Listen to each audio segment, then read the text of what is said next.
A Life of Bliss.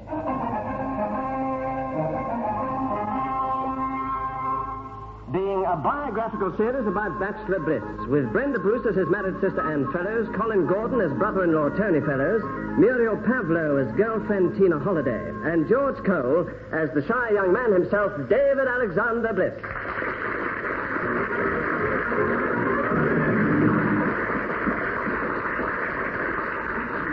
How does Bliss find Britain after working abroad for 3 years? I spoke to him earlier in the week and put the question to him. Well, if you mean, how do I find the new swinging, switched-on, all-systems go, Britain? I haven't yet.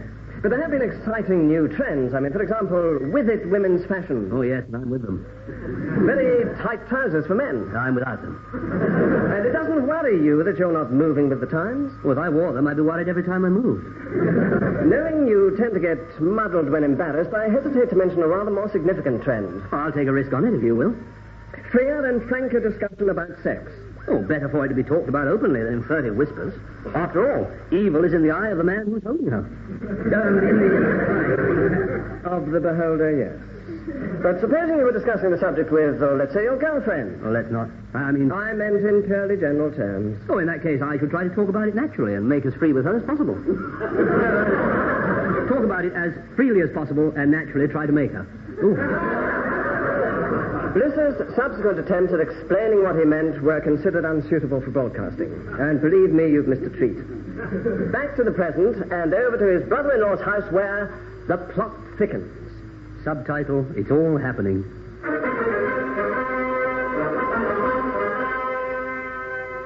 Oh, and what about Tina? By far the nicest girlfriend you ever had, and as bright as she's attractive. I wonder what on earth she sees in me. Don't start wondering that. You drive yourself mad. Well, just be thankful, eh? If all's well between you. Oh, very well, thanks. Splendid. Only I gather you haven't got a date with her again tonight. You know, she's washing her hair. And that's the 4th night running, isn't it? Oh, 5th, actually. But then there hasn't been much chance. Monday was out because I didn't want her to catch my cold. Tuesday and Wednesday, Tina had to work late. Last night, she promised to go out with her flatmate, Sheila. And tonight, when you could have met, she decides to wash her hair. Yes. When are you seeing her next? No, she said she'd ring me and let me know. Don't call us, we'll call you. You know, if I wasn't determined to ignore it, I get the feeling you were trying to tell me something. It sounds as if she may have started taking you for granted. I'm not saying she has. No, but you're right. It sounds it. And you know what that's the beginning of. Yeah. I haven't depressed you. Oh, good heavens, no. If I shoot myself, I want you to know you weren't to blame. You could soon put an end to her taking you for granted if you wanted it to. Well, how could I? Play a little hard to get. Oh, come now, Tony. What chance would I stand of convincing her I was hard to get? Every chance. I find that rather encouraging. After all, it's only a confidence trick. Yes, well, I don't intend to resort to tricks. Call it sentimental if you like, but I want Tina to love me for myself alone. Oh, I wouldn't call that sentimental. You wouldn't? No. Oh, jolly good. I'd call it wanting something for nothing. You may have a point there. Anyway, what's wrong with playing hard to get? The idea's older than the hills. Yes, nearly as old as the Dales. It still works, though. Do you really think it'll work in my case? Worked in mine? Yours? Well, why do you think Anne married me instead of one of my rivals? Well, you don't mean it was because... Because I played hard to get. Good gracious. I thought it was just a case of love being blinder than usual. Thank you. How did you set about it? Made it plain that much as I loved her, I had other interests in life. The mistake you've made with all your girlfriends. It's being too available. Fatal.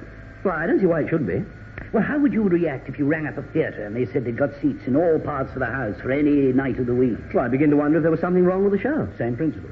But not that I'm suggesting Tina started to wonder if there's something wrong with you. Well, I should hope not. She's obviously wondered that from the start. No. My worry is that she may have stopped caring one way or another. Well, you can stop worrying, because I've suddenly come to my senses. She couldn't have been nicer when I talked to her last night, and I'm quite sure all's well between us. Then there's no point in me telling you what to say to her when she phones. No point whatsoever. Go on, Psyche. Go in and see your master. Oh, hello, then. Has Anne given you your supper? The last of the joint with hot gravy over it.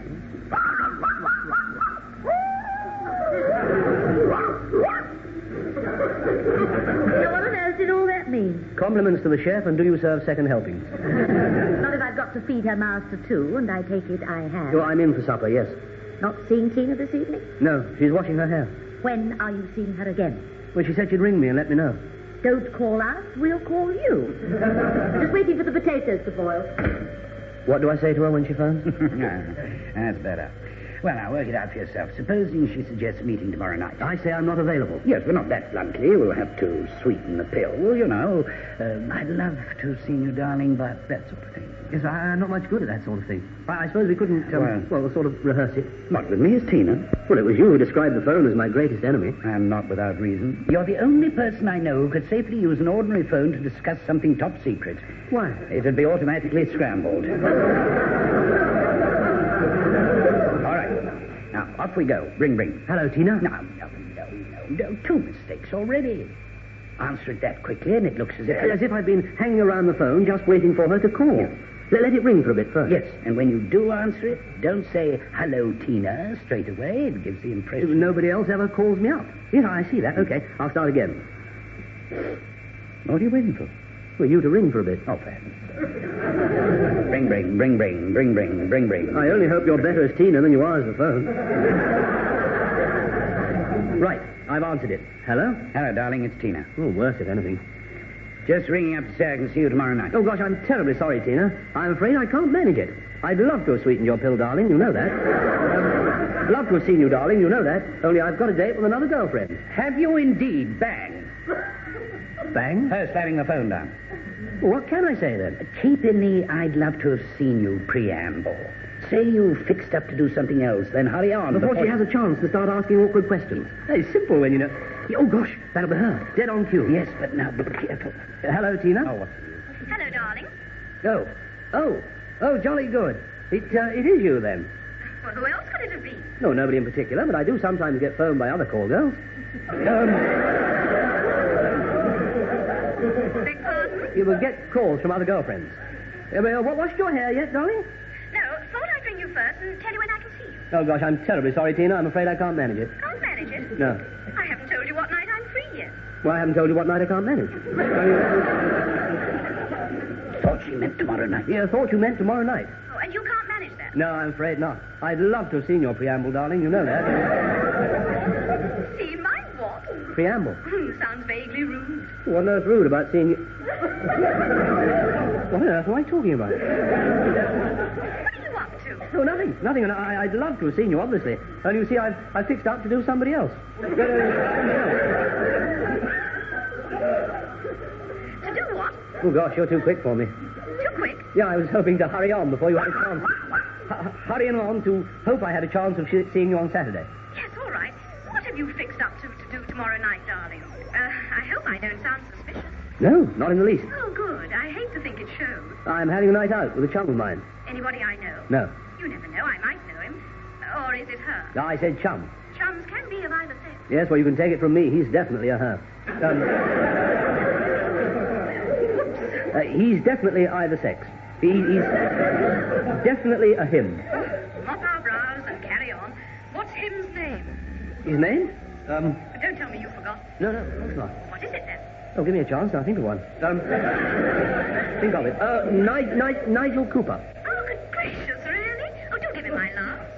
You know him? Ex-boyfriend of Sheila's. Still see him quite often, though. Works near me. Now, I must go wash my hair. See you Saturday. Bye, darling. Goodbye. She knows him. Yes, I heard. One of fate's unkinder twists. Still, I take it you've got his phone number. No, but I can get it first thing in the morning. Give him a ring and tell him to cover up for you. Yes, but supposing she rings him up now to check up on me. She suspected I was up to something. What was there for her to be suspicious about? You sounded normal enough to me. But I never stopped making mistakes. That's, perfectly normal.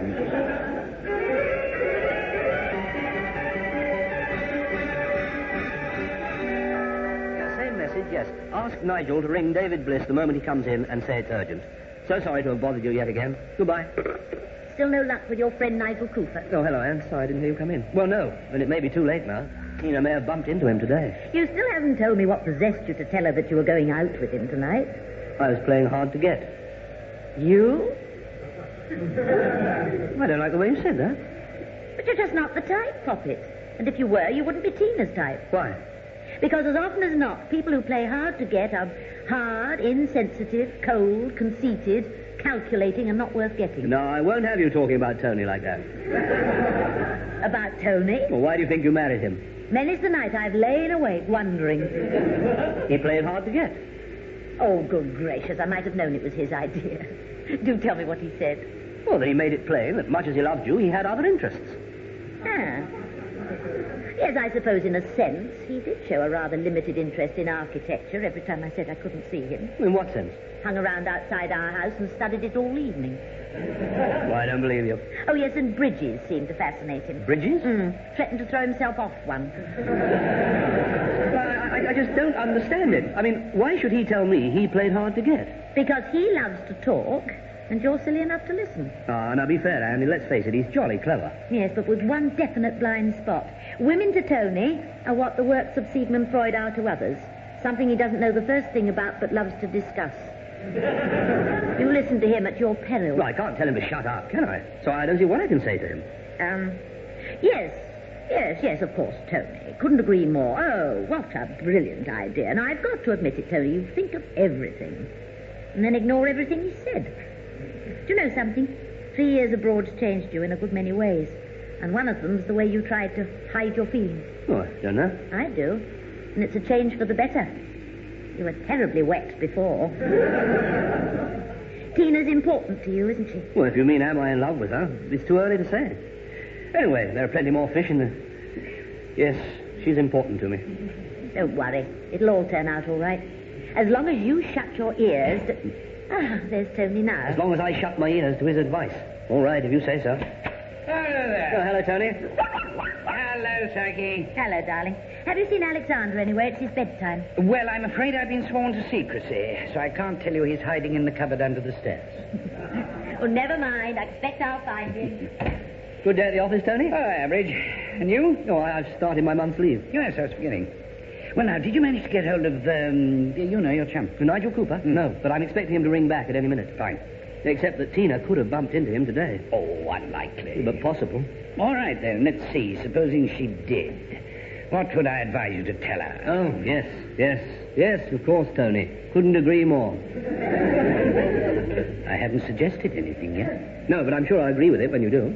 I mean, that is, I agree. I ought to have my story ready, just in case. Well, if they did meet today, it follows Tina now knows. I was lying about having a night out with him tonight. So let's think. Where do we go from now? Oh, yes, of course. What a brilliant idea.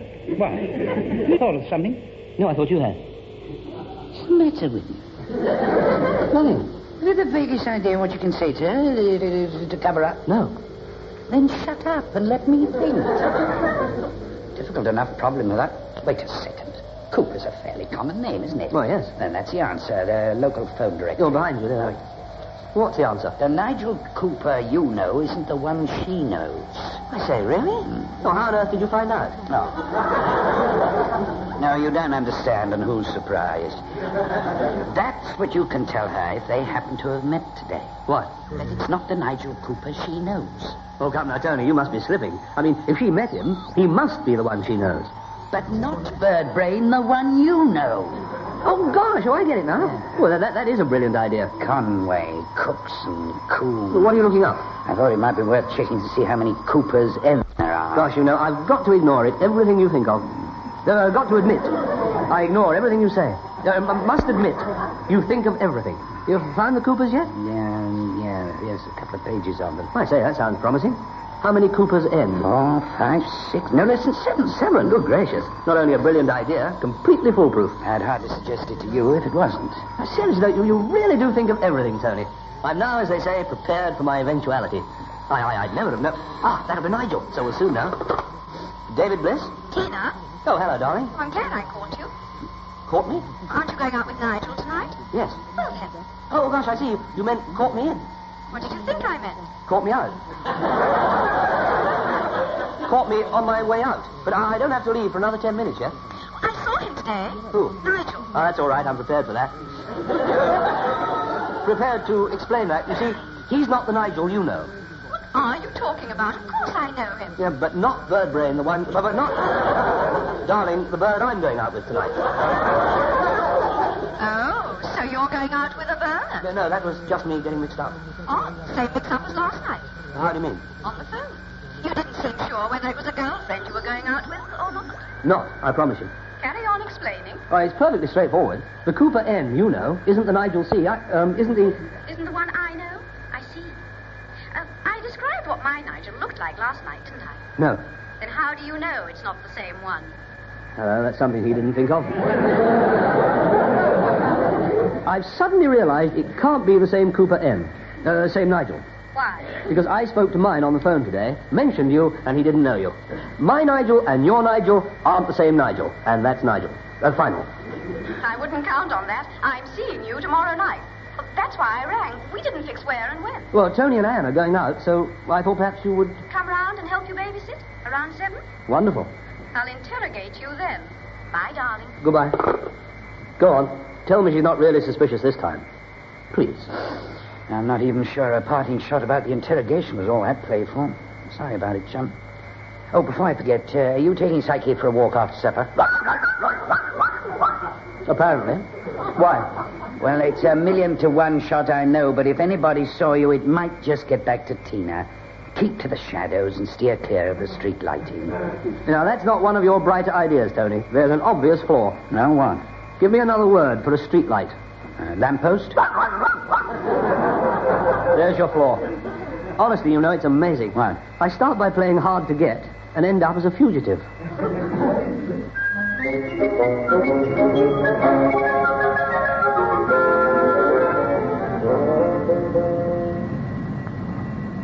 For goodness sake, Psyche, I believe you're doing it on purpose. You haven't missed one so far. Come on, there's a dark passage there. Look, we can slip down that. Oh, no, not the bus stop, too. Because it's near a lamppost, that's why. Oh, fool that I am, you might not have noticed it. Come on, Psyche. If I'm seen and it gets back to Tina, the fat really will be in the pot. Hello! Oh, gosh. David. Hello, Joy. Oh, you gave me quite a shock. Don't be stupid, Psyche. You remember Joy? She used to be a girlfriend of mine. I'm not sure I like the past tense, but never mind. When did you get back from abroad? Oh, about 3 lampposts ago. About 3 weeks ago. What do you keep on looking round for? To see if there's a bus coming. Why? Are you going to catch it? I might if somebody spotted me. No, but that is, I'm... Same old David. Still talking in riddles. Have you still got your flat? No, I haven't. Where are you staying? Not under this light, that's for sure. Oh, where am I staying? With Anne and Tony. Oh, I haven't seen them for ages. How are Look, Joy, don't think I don't want to chat, but would you mind coming down that dark passage with me? you? have changed. Have I? Obviously. All right, then, come on. But don't get any ideas. At least, not too many. I'm sorry, I don't follow you. Oh, yes, you do. And you have. Dark enough for you here? Yes, fine. Now then, what were we talking about? I can't believe we came down here to talk. Well, why else would we come down here? Why do you think? Back into the light. Look, Joy, you will forgive me if I rush off now, won't you? I'm in a terrible hurry. Nice to have seen you. Where are you rushing off to? Nowhere in particular. Nowhere? Yeah, but I don't want to be late getting there. I don't want to be late getting back. You don't want to be seen talking to me in case it gets back to your girlfriend. Am I right? Well, yes. What's her name? Tina Holiday. Tina Holiday? Oh, no, don't tell me you know her. Never heard of her. But you're right, though. You better not stand here talking to me. Go on, off you go. Oh, it's jolly nice of you to be so understanding, Joy. Don't be silly. Oh, David, give me a ring one day, for old time's sake. Yes, of course. I'll jot down a new number for you. It's not in the book. Oh, got a pencil? No, but I should have... Yes, my pen. Thanks.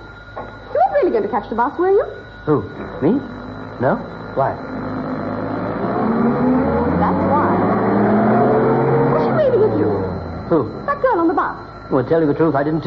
Somebody waved at me? Fair-haired girl. Long. Tina's flatmate, Sheila. You can't be sure. Oh, fate plays some unfunny tricks. There you are, my phone number. Not that I think there's much chance that you'll ring me. No, on the contrary. I think you stand a much better chance than you did.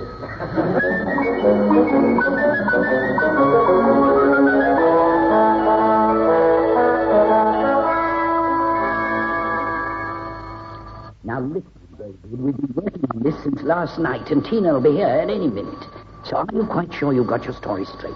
Casually ask Tina if flatmate Sheila stayed in last night. If she did... Operate Plan A. The fictitious Nigel and I went 10-pin bowling. But if, on the other hand, Sheila went out... Safer to presume she was girl on bus. Plan B. Fictitious Nigel brought along his fictitious wife, Phyllis. And if at any stage Tina reveals it was Sheila on the bus and that she did see you... I was standing there talking to fictitious wife Phyllis, waiting for fictitious husband Nigel, who popped into fictitious shop. No. Correction. Shop was genuine. I couldn't agree with David more. If I were you, David, I should forget all about plans A and B and tell Tina the truth. That you got into a tangle playing hard to get, and ended up by concocting the whole story about going out with another Nigel Cooper. I take it you know he may have been seen out with a girlfriend last night? I should stick to plans A and B. You too? I say we must be off to the Howards. Oh, no, wait a second. Tina's suspicious now. So do you really think I stand a dog's chance? No, not you. Stand the slightest chance of getting her to believe me? You can't fail with plan C. Well, I'm glad you're confident, because... Plan C? We haven't got a plan C. I have, though. If the second Nigel rang up while Tina was here and confirmed your story, she'd have to believe you, wouldn't she? Ah, now that is a clever idea. Particularly as he doesn't exist. No, but Tony does. Oh, no. No, I'm sorry. Well, you put him up to playing hard to get. Yes, I know, but... You could do it from the Howards. But I'm not Well, going. if you'd rather not do it, darling, now's the time to say so. Oh, how sweet of you to offer. I knew you wouldn't let David down. Well, that'll be Tina now. All right, I'll let her in. Oh, well. Your worries are over. Anne's right, it can't fail. Foolproof. Except that I haven't the foggiest idea what plan C is. Oh, for the love of Mike, when we get to the Howards, and it won't take us more than, 3 or 4 minutes in the car, I ring you up and pretend to be the fictitious Nigel. Oh, gosh, I see. Well, can't fail. But I shouldn't mention the Howards to Tina. They've got a daughter about the same age, and they might just know each other. Honestly, I'd take notes if I hadn't lost my pen. And on second thoughts, I've got a feeling it can fail. On the contrary, if you can just survive her grilling you for, say, 5 minutes, you're home and dry. Want the words you wanted. You don't answer that, I'd rather... There's nothing to it, old lad. After all, you can fill in the first couple of minutes or so with a few sweet nothings. Well, what sweet nothings, for example? Oh, you know, the usual guff. You look absolutely stunning, darling. What a lovely dress, and so unusual, too. That always does have a big... No, notice her hair. Say you've never seen it looking nicer, and so on. Ad infinitum. Why, good heavens, with luck, you could string it out till I phone. And if you do get onto the subject of last night, don't forget to start by finding out whether Sheila stayed in or... In you go, Tina. Hello. No, hello, darling. Hello there. You'll have to excuse us, Sheila, but we're late as it is. No, it's all right, I've explained. Oh, David, I met Mrs. Gosling this morning, and she warned me that she's coming round this evening selling flags or something or other. Buy some, but don't let her set foot through the door. You'll never get it out again. Bye. Goodbye. Well, now, pleased to see me, darling? Well, yes. Of course I'm pleased to see you. You don't sound it. Well, I don't care how I sound. Believe me, I'm far more than that. Meaning what? I'm grilled to bits. Grilled to bits. Good. Now, about last night... Oh, gosh, darling, I must say you look absolutely sweet nothing. You're absolutely stunned. Can you blame me? No, honestly, darling, you look lovely. And it's so unusual. For me to look lovely? I'm sorry, I don't... Oh, gosh, no wonder you're looking blank. I missed out your dress, didn't I? And that's where the unusual comes in. And that's what I meant, of course. What? That I've never seen you looking lovelier, and I'd love to see you undressed. Mop my brow and start again. I've never seen you looking lovelier, and what a lovely dress. Nervous about something? No? I think you are, you know. Well, I can't imagine why you think that. I'm wearing a skirt and a polo neck sweater. Yes, well, I'm afraid they're all one to me. Oh, by the way, that reminds me. Did Sheila enjoy her evening out last night? She didn't move out of the flat. Oh, didn't she? Oh, jolly good. Plan A. Plan a night in, did she? Nigel C. and I went 10-pin bowling, and I must admit... Oh, wait a minute. What am I talking about? Sheila did go out last night. With some boyfriend of hers. Had themselves a ball, too. Oh, jolly good. Plan B? Definitely. You definitely don't understand what you mean. Never mind, it doesn't matter. So, you and Nigel went 10-pin bowling? Yes, and as a matter of fact, he brought along his wife. Fictitious. Fictitious, you may think. But he turned up with his girlfriend, Joy. His wife, Phyllis. Phyllis Joy. And you say you're not nervous about anything? Nothing to be nervous about. Not even the thought that Sheila may have seen you together? No, because I can explain that. I was waiting outside with wife Phyllis while husband Nigel was in genuine shop. In the shop. And that's genuine. Oh, yes, of course. And I remember now. We saw Sheila on the bus. Sheila didn't move out of the flat last night. Yeah, but you said... I know. I was playing you at your own game. I don't often flip my lid, David. Not often, but I'm about to now. Truth is, you were out with a girlfriend. No. You're still going to stick to the two Nigels bit? Yes, and as a matter of fact, he may give me a tinkle tonight. So you see... Oh, thank goodness, that'll be him. Maybe him. David Bliss? Tony, alias Nigel. Oh, hello, alias. He was just talking about you, Nigel. Fathead. Tell Tina she can listen and I'll disguise my voice a bit. Well, of course I enjoyed myself, chum. Yeah, hold on, Nigel. Fathead. I've got my hand over the receiver, look, so he can't hear what I'm saying. It's Nigel, my Nigel. And you can come and listen if you want to. I'm as good as there. Hello, chum. Sorry about that. I had a ball last night, really. But then I would, wouldn't I? 10-pin bowling. You didn't mind me bringing Phyllis along? I thought she was jolly nice. Well, she thought you were a gas. Told me to catch you on the blow and ask you around for a knock-off on Monday night. That's if you're free. Oh, just a second. I'll check with my girlfriend. Well, darling, are you free on Monday night? And convinced? Yes, and yes. Hello? Sorry, chum, but I'm going out with Tina on Monday. Oh, yeah, no, that's the bird you were nattering on about us. Is this how you quite this? Okay, then, better leave you to it. And don't do anything I wouldn't do. Don't worry, I won't. Cheerio, Tony. See you later on.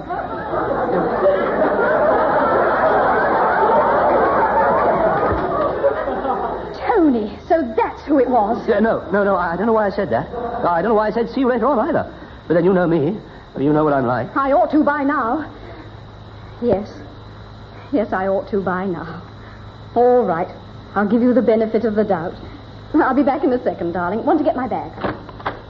Oh, hello, that'll be Mrs. Gosling with her flags. Go on, darling, after you. Oh, come to think of it, I could have got your bag for you. Where is it? Upstairs? No, on the table by the front door. Look, David, sorry I, suspected you were out with a girlfriend. Oh, we all make mistakes. Hello, David. Joy! I forgot to give you your pen back last night.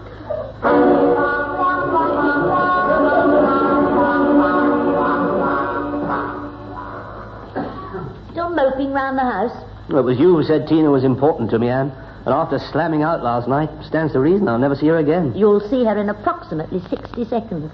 You see, I secretly fixed up to have coffee with her this morning, tried a highly dangerous experiment, telling her the truth about the Cooper N saga, and surprise, surprise, it came off. She's just popped across the road to the shops, but I've left the front door on the latch, and she'll be sailing through it at any minute. Any questions? Oh, gosh, Anne.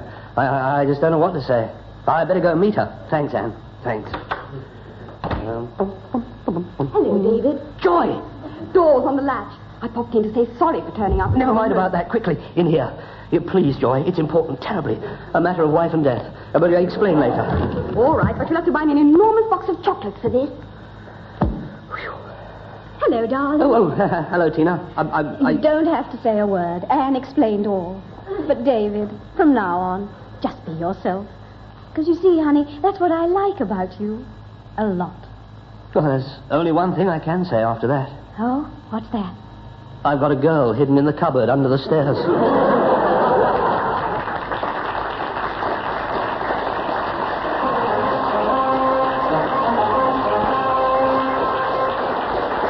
That was A Life of Bliss, with George Cole as David Bliss, Brenda Bruce as Anne Fellows, Colin Gordon as Tony Fellows, and Muriel Pavlo as Tina Holliday.